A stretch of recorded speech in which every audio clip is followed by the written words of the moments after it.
Hi friends, how are you all of you then my followers.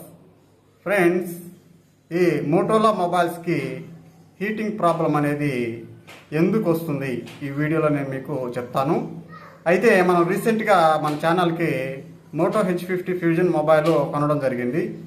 అయితే దీన్ని ఎందుకు కొన్నామంటే camera కోసం, 4K వీడియోస్ కోసం, front to back 4K support ఇందులో ఉంది. అలాగే మనకి వాటర్ ప్రూఫ్ కూడా ఈ మొబైల్లో ఉంది కనుక దీన్ని కొన్నాము. దీనికి సంబంధించి కొంతమంది కామెంట్లు అయితే చేశారు, హీటింగ్ ప్రాబ్లం ఉంది ఈ మొబైల్ అని చెప్పారు. అయితే దానికి సంబంధించి నేను కంప్లీట్గా చెక్ చేశాను. నాకు తెలిసింది ఏంటంటే ఈ మోటోలా మొబైల్స్లో ఈ హీటింగ్ ప్రాబ్లం అనేది ఏదైతే వాళ్ళు మొబైల్కి తయారు చేసేటటువంటి మదర్ బోర్డు ఏదైతే ఉందో ఈ మదర్ బోర్డులోనే హీటింగ్ ప్రాబ్లం అనేది వస్తుందన్నమాట.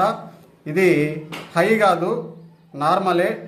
మనం ఈ హీటింగ్ ప్రాబ్లమ్ని మనం వాడే విధానంలో కవర్ చేసుకోవచ్చు.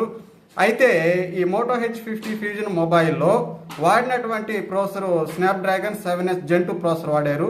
స్నాప్డ్రాగన్ ప్రాసెసర్ అనేది హీటింగ్ ప్రాబ్లం ఉండదు. అయితే ఈ మొబైల్లో హీటింగ్ ప్రాబ్లం అనేది మదర్ బోర్డు మాత్రమే. ఇది వీళ్ళు త్వరలో ఫిక్స్ చేయొచ్చని నా అభిప్రాయం. అంతేగాని మనకి ప్రాసెసర్ అనేది హీటింగ్ అవడం లేదు.